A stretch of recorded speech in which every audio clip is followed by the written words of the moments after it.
Est-il possible d'éteindre le Soleil? Par exemple, que se passerait-il si nous y déversions tous les océans de la Terre, voire même encore plus d'eau? Eh bien, découvrons-le ensemble. L'univers est un endroit plein de mystères. Depuis les temps immémoriaux, les savants s'interrogent sur le fonctionnement de l'espace. Mais aucun d'entre nous n'a jamais douté de l'existence d'une chose, le Soleil. Ah, le centre de notre système solaire. Il est grand, brillant et... immortel? Non, pas vraiment. En fait, le Soleil n'est qu'une étoile ordinaire. Il est composé de 75% d'hydrogène, d'un peu d'hélium et d'une pincée d'autres éléments lourds. La gravité maintient tout cela ensemble. Mais dans environ 5 milliards d'années, le cycle de vie du Soleil arrivera à son terme. L'hydrogène qu'il contient s'épuisera. Notre étoile commencera à grossir progressivement. Et tu ne peux même pas imaginer à quel point elle deviendra grande. Et ensuite, il commencera à dévorer toutes les planètes proches. C'est à ce moment-là que nous regretterons d'être si près de lui. Après nous avoir tous absorbés, l'étoile restera une géante rouge pendant encore 1 milliard d'années environ. Et puis, tôt ou tard, elle commencera à rétrécir et à s'éteindre, se transformant en une naine blanche. À la fin, il ne restera d'elle qu'une nébuleuse planétaire brillante et colorée. Mais n'aie pas peur, en ce moment, le Soleil est au milieu de son cycle de vie. Il est né il y a environ 4,5 milliards d'années et il a à peu près autant de temps devant lui. Heureusement, nous sommes apparus pendant la période la plus propice et la plus stable de cette étoile. En d'autres termes, il n'y a aucune raison de s'inquiéter, mais tâchons plutôt d'en imaginer une. Et si on accélérait le cycle de vie du Soleil en utilisant de l'eau? Nous allons essayer de rassembler toute l'eau de la Terre et de la verser sur le Soleil. Tout d'abord, nous aurons besoin d'un seau. Non, pas celui-ci. Nous aurons besoin d'un très grand seau. Un qui puisse contenir environ 1,360 milliard de kilomètres cubes d'eau. Sa taille serait égale à la distance entre Washington et Chicago. Ou si nous ne pouvons trouver que des seaux ordinaires, il nous faudrait environ 70 trillions d'entre eux. Oui, on parle bien d'un nombre à 18 zéros. Bon, imagine que nous ayons obtenu une telle quantité de seaux par magie. Il est temps d'éteindre le Soleil. Nous aspergeons l'étoile avec toute cette eau et... rien? Sérieusement? Oh, regarde ça! Le Soleil a probablement eu pitié de nous et a produit une toute petite éruption solaire. Il s'avère que toute l'eau de la Terre ne représente en fait qu'une ridicule gouttelette pour le Soleil. Les gens sous-estiment souvent à quel point le Soleil est infiniment plus grand que notre planète. En réalité, il peut contenir plus d'1,3 million terres. Alors, en effet, le Soleil ne s'éteindra pas et ne deviendra même pas plus froid. Il ne remarquera même pas que nous avons fait quoi que ce soit. Mais ne lâchons pas l'affaire. Nous voulons vraiment éteindre le Soleil pour une raison ou pour une autre. Que se passe-t-il si nous versons juste assez d'eau dessus? Et quelle quantité représente cette assez? Tu te souviens de nos trillions de seaux? Eh bien, nous avons en fait besoin d'environ 370 quadrilliards de ceux-ci. Ce nombre comporte 27 zéros. C'est difficile à imaginer, alors disons simplement que ça fait beaucoup d'eau. Maintenant, déversons à nouveau tout cela sur le Soleil. Waouh! Regarde donc cette vapeur! Mais le Soleil ne s'est toujours pas éteint pour autant. Au contraire, il nous dit merci et devient soudain beaucoup plus grand et beaucoup plus lumineux. Que se passe-t-il? Tu vois, le Soleil n'est pas un vulgaire feu de camp. Dans les feux de camp et la flamme des bougies, il y a une combustion chimique. Lorsque nous versons de l'eau sur le feu, l'eau absorbe la chaleur de la flamme et la refroidit, à tel point qu'elle ne peut plus entretenir la réaction de combustion. Elle bloque aussi l'accès du feu à l'oxygène. En gros, l'eau interrompt le processus chimique. Mais la combustion du Soleil n'est pas la même réaction. Même si nous disons qu'il brûle, ce n'est pas tout à fait vrai. Ce qu'il se passe là-bas est ce que l'on nomme la fusion nucléaire. C'est l'une des réactions les plus puissantes et les plus insensées de l'univers. Il y a de nombreuses couches d'hydrogène qui s'enfoncent profondément dans le Soleil. Si tu prends 4 atomes d'hydrogène et qu'ils fusionnent, tu te retrouves avec un atome d'hélium. Lorsque nous parlons du Soleil, le processus est un peu plus compliqué. Lorsque l'étoile tente de produire cette fusion, les protons positifs se repoussent les uns les autres. Il faut donc beaucoup de force et d'énergie pour réussir à les presser ensemble. Heureusement, il existe une force magique dans l'espace, et c'est la gravité. Le Soleil occupe 99,8% de toute la masse du système solaire. C'est plutôt lourd, non? Et c'est toute cette masse qui maintient le Soleil ensemble à l'aide d'une incroyable force gravitationnelle. Ainsi, la gravité prend des billiards et des billiards de ces petits atomes d'hydrogène et les agrège ensemble à chaque seconde de chaque jour qui passe. Et lorsqu'ils entrent en collision, ils libèrent de l'énergie. Donc, contrairement au feu, le Soleil n'a pas besoin d'oxygène pour exister. Il a besoin d'hydrogène. Et nous savons tous que l'eau n'est autre que l'H2O. Elle est composée d'hydrogène et d'oxygène. C'est donc littéralement du carburant pour le Soleil. C'est comme essayer d'éteindre un feu avec de l'essence. Plus important encore, la masse supplémentaire ajoutée par l'eau rendra le Soleil plus lourd. Et maintenant, la gravité nous dit merci pour le coup de pouce. Et elle commence à faire entrer les protons en collision les uns avec les autres encore plus rapidement. Grâce à cela, la synthèse s'accélère. Super! Nous avons rendu le Soleil incroyablement puissant. Et maintenant, il nous a dévorés, ainsi que d'autres planètes proches. Et si nous continuons d'ajouter de l'eau, le Soleil finira tôt ou tard par s'effondrer sur lui-même. Il se débarrassera de ses couches extérieures et deviendra un trou noir. Génial! Maintenant, il va aspirer absolument tout ce qui se trouve alentour. Rembobinons rapidement car, de toute évidence, notre expérience sur l'eau était une erreur. Cette petite éruption solaire n'était pas si mal tout compte fait.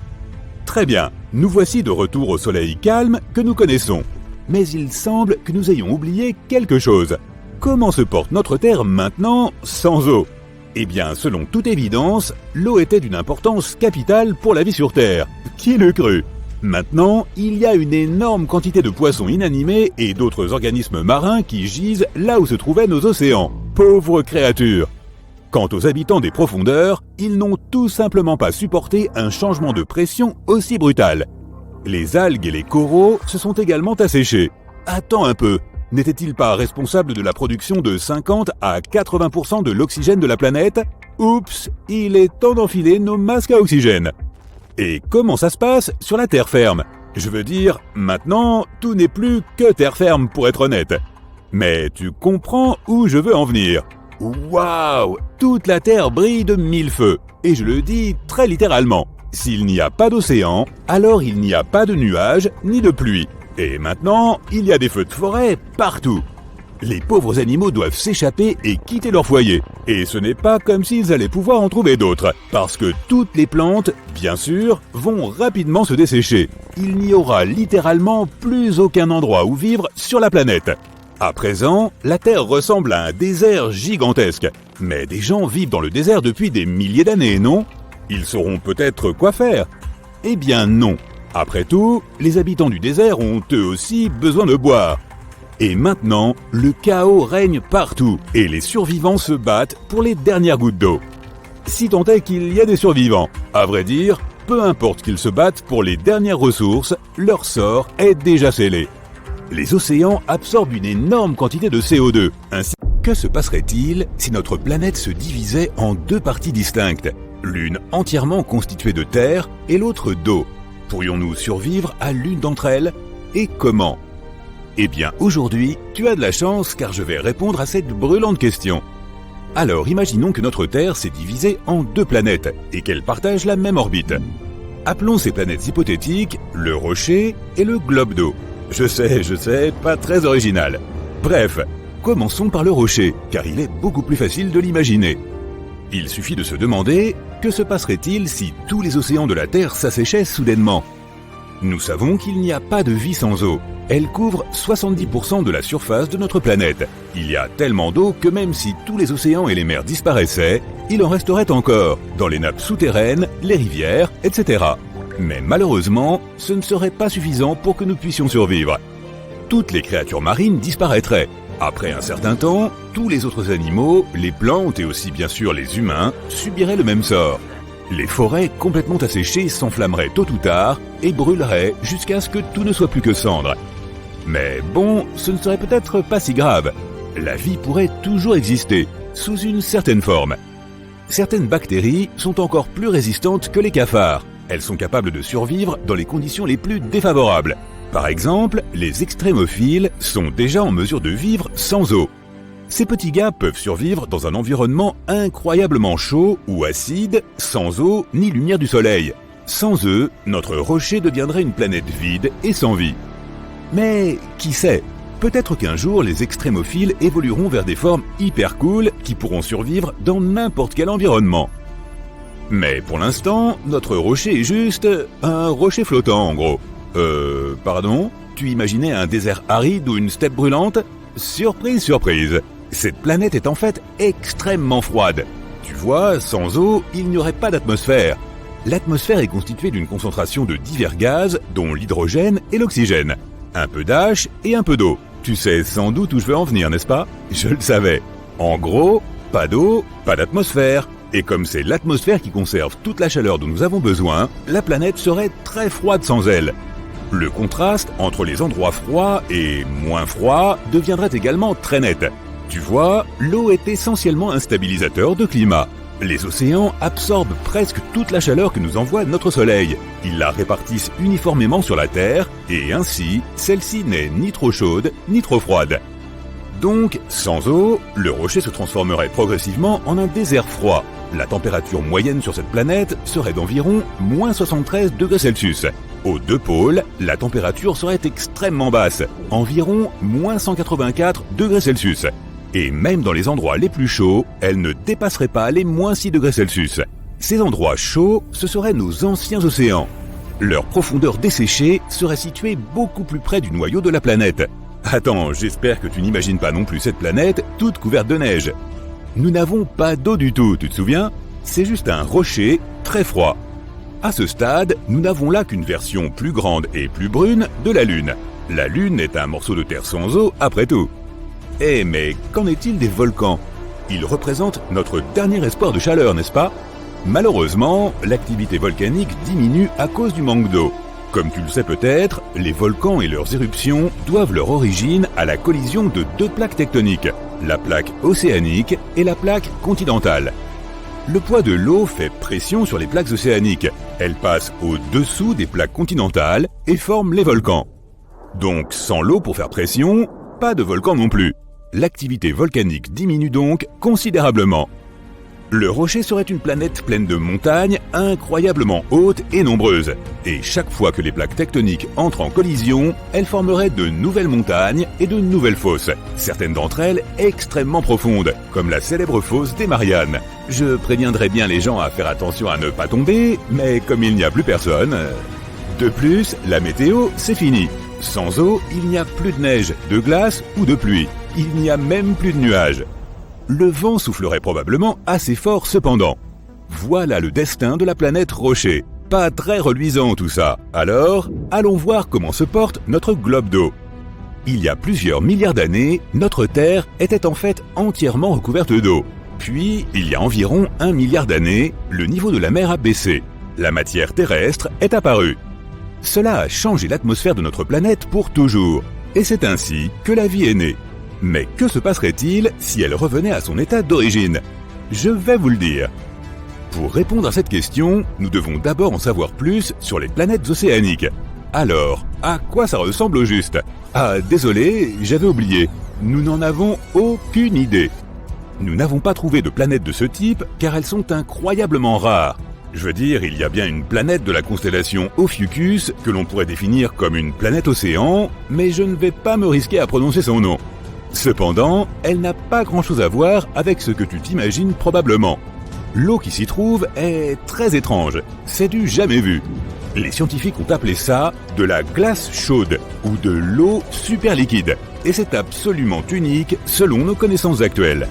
En général, cependant, les véritables planètes océaniques sont très difficiles à trouver pour diverses raisons. Ces planètes nécessitent des températures et une pression bien spécifiques. Mais bon, hypothétiquement, à quoi ressemblerait une telle planète ? Tout d'abord, bien sûr, elle ne pourrait pas être entièrement composée d'eau. J'espère que tu ne t'imaginais pas une gigantesque boule d'eau tournant autour d'une étoile. Il lui faudrait quand même un noyau, ainsi que des fondations de base. Alors, imaginons que toute l'eau de l'ancienne Terre se soit mélangée et forme désormais un immense et unique océan salé. Un véritable rêve pour les créatures marines. Mais pas pour le reste d'entre nous. Les seuls animaux qui pourraient survivre dans cette situation, à part les poissons, sont probablement les oiseaux qui peuvent nager et se nourrir de poissons. Je pense que même si le niveau des mers augmentait considérablement, il resterait au moins quelques îlots à la surface. Ces îles seraient les sommets de nos anciennes montagnes, par exemple celui du mont Everest. Donc si ces oiseaux y construisaient leur nid, ils pourraient peut-être survivre pendant un certain temps. Mais toi et moi, que deviendrions-nous ? Eh bien, il nous resterait une chance en nous préparant à ce déluge énorme. Nous pourrions trouver refuge dans des sous-marins géants ou sur des bateaux gigantesques. Nous pourrions faire pousser de la nourriture à bord et pêcher dans l'océan. Mais sur les îles Everest, il serait peu probable que nous tenions longtemps. En cas d'accident, si nous n'avions nulle part où accoster, comment effectuer les réparations nécessaires ? Malheureusement, nous n'aurions plus d'eau potable. Elle viendrait de l'eau de pluie ou du filtrage de l'eau de mer. Il nous faudrait donc la stocker quelque part. Et tous ces récipients prendraient énormément de place et seraient extrêmement lourds. Mais de manière générale, ce globe d'eau ne serait pas un si mauvais endroit. Il y ferait assez chaud, la température moyenne y serait d'environ 10 degrés Celsius et l'écart entre les températures les plus basses et les plus hautes serait infime. De moins 29 degrés Celsius au pôle à 21 degrés Celsius à l'équateur. Comparé à la planète Rocher, ce n'est pas mal du tout. Le globe d'eau serait également légèrement plus grand que la Terre en termes de rayons en raison du volume de l'eau. Mais la densité de cette planète serait au contraire assez faible. La gravité pourrait elle aussi être un peu plus faible. Maintenant, en ce qui concerne les deux planètes, si nous les placions sur l'orbite de la Terre, après un certain temps, elles s'éloigneraient encore plus l'une de l'autre et suivraient des trajectoires différentes. Elles s'aligneraient pour ne pas entrer en collision l'une avec l'autre. Sur l'une d'elles, l'année durerait 12 mois et sur l'autre, 10 ou 11. Et c'est à peu près tout. Lorsque nous regardons notre planète depuis l'espace, nous constatons la présence d'une couleur qui domine. C'est pourquoi la Terre est appelée la planète bleue. Près des 3/4 de la surface de notre monde sont recouverts d'eau. Mais il y a un hic. 96,5% de cette eau est piégée dans les océans. Et si tu te souviens de la première fois que tes parents t'ont emmené au bord de la mer, tu sais que boire cette eau est fortement déconseillé. Pourquoi l'eau des océans est-elle salée et non potable ? Il y a 2 raisons principales à cela. La première est l'eau de ruissellement provenant de la Terre. L'eau de pluie est légèrement acide. Son pH se situe entre 5 et 5,5. À titre de comparaison, le pH de l'eau pure est de 7 et celui de l'acide que l'on trouve dans les piles est légèrement supérieur à 0. Cette pluie érode les roches lorsqu'elles touchent le sol. Cela libère des ions, tels que le sodium et le chlorure. Ils se retrouvent dans les rivières et les ruisseaux qui finissent par se jeter dans l'océan. Les organismes vivants éliminent une partie des bons ions, mais le reste demeure. Avec le temps, cela augmente leur concentration dans l'eau. Les océans ont leur propre source d'énergie saline. Les cheminées des fonds marins libèrent un fluide hydrothermal. Cela semble compliqué, mais c'est facile à comprendre. L'eau s'infiltre dans les interstices du plancher océanique. Ensuite, le magma du noyau terrestre réchauffe l'eau. Il se produit alors une réaction chimique qui débarrasse l'eau de mer de son oxygène. Elle absorbe des métaux, tels que le fer et le zinc. Les évents du plancher océanique rejettent cette eau métallique dans l'océan. Lors d'une éruption volcanique sous-marine, le processus s'accélère. Le sel et d'autres minéraux sont directement libérés dans les océans de la Terre. Au fil du temps, le sel s'accumule sur les fonds marins et forme des dômes. Ces dépôts se produisent également sous la terre ferme. Certains endroits du globe comptent un grand nombre de dômes de sel. Le golfe du Mexique en est un exemple. Sous les vagues, ils influencent la salinité de l'eau. D'autres facteurs déterminent la salinité d'une masse d'eau, notamment l'évaporation, la température de l'air et les précipitations. En règle générale, la salinité est faible près de l'équateur et au pôle. Tous les océans et les mers situés entre les deux sont susceptibles d'avoir une salinité élevée. Les scientifiques estiment que les sels dissous représentent 3,5% du poids de l'eau de mer mondiale. Les eaux qui se déversent dans l'océan, comme les lacs et les rivières, sont de l'eau douce. Alors, pourquoi l'eau de mer est-elle salée ? Pour répondre à cette question, il faut remonter dans le passé de notre planète. Les chercheurs pensent que les mers primitives n'étaient pas aussi salées que celles d'aujourd'hui. Mais au fil du temps, les pluies ont emporté les roches terrestres, transportant de grandes quantités de sel dans les océans. Ce processus dure depuis plus de 3,8 milliards d'années. Aujourd'hui, quelques 4 milliards de tonnes de sel dissous aboutissent chaque année dans les océans de la Terre. Les entrées et les sorties de sel sont relativement équilibrées. Cela signifie que la salinité de l'eau de mer est stable. Alors, pourquoi ne pouvons-nous pas boire de l'eau de mer? Nous absorbons déjà du sel dans notre corps par le biais d'aliments et de boissons. Il s'agit du sel alimentaire, chlorure de sodium.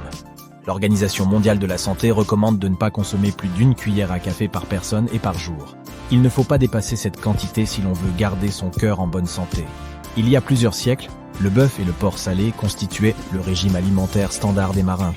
C'est le sel qui permettait de conserver la viande. En mer, les fruits et légumes frais se détérioraient au bout de quelques semaines. Avant la réfrigération, c'était le seul moyen de conserver la fraîcheur des aliments. Le saumurage était une autre solution pour conserver les aliments. La raison pour laquelle nous ne pouvons pas boire de l'eau de mer est sa teneur en sel. Le pourcentage de ce minéral dans notre sang est près de 4 fois inférieur au pourcentage de sel dans l'eau de mer. Notre organisme ne peut tout simplement pas traiter une telle quantité de cette substance. Lorsque nous consommons du sel dans le cadre de notre alimentation, nous buvons également des liquides. Lorsque tu sers des bretzels, tu as probablement un verre d'eau ou de jus de fruits à portée de main. Cela permet d'étancher la soif et de maintenir la teneur en sel à un niveau raisonnable. Si nous buvons de l'eau provenant directement de l'océan, c'est exactement le contraire qui se produit. Nous avons tout simplement plus soif. Notre corps absorbe à la fois de l'eau et du sel. Il se retrouve dans notre circulation sanguine. Les organes chargés d'éliminer tout ce sel de notre sang sont les reins. Mais ils ont besoin d'eau pour accomplir leurs tâches. Plus la teneur en sel est élevée, plus ils ont besoin d'eau pour l'éliminer. Lorsque ce processus se répète plusieurs fois, on devient déshydraté. Le corps perd alors de l'eau. Et il y a un autre problème. Lorsque l'on boit de l'eau de mer, on commence à éliminer plus d'eau que l'on en absorbe. La différence fait que l'on a encore plus soif qu'au moment où l'on a commencé à boire de l'eau de mer. Ce n'est pas une bonne idée en soi. Mais certains mammifères marins, comme les baleines, les phoques et même les mouettes, peuvent boire de l'eau de mer, tout comme nous buvons de l'eau du robinet. Les reins de ces mammifères sont très efficaces. Les oiseaux ont des glandes spéciales dans leur bec qui empêchent le sel de pénétrer dans leur sang.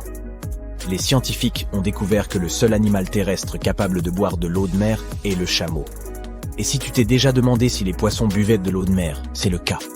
Leurs branchies et leurs reins les aident à évacuer l'excès de sel. Pour que l'homme puisse boire l'eau de mer, celle-ci doit d'abord être dessalée. Il s'agit d'éliminer le sel qu'elle contient. Et il y a beaucoup de sel à enlever.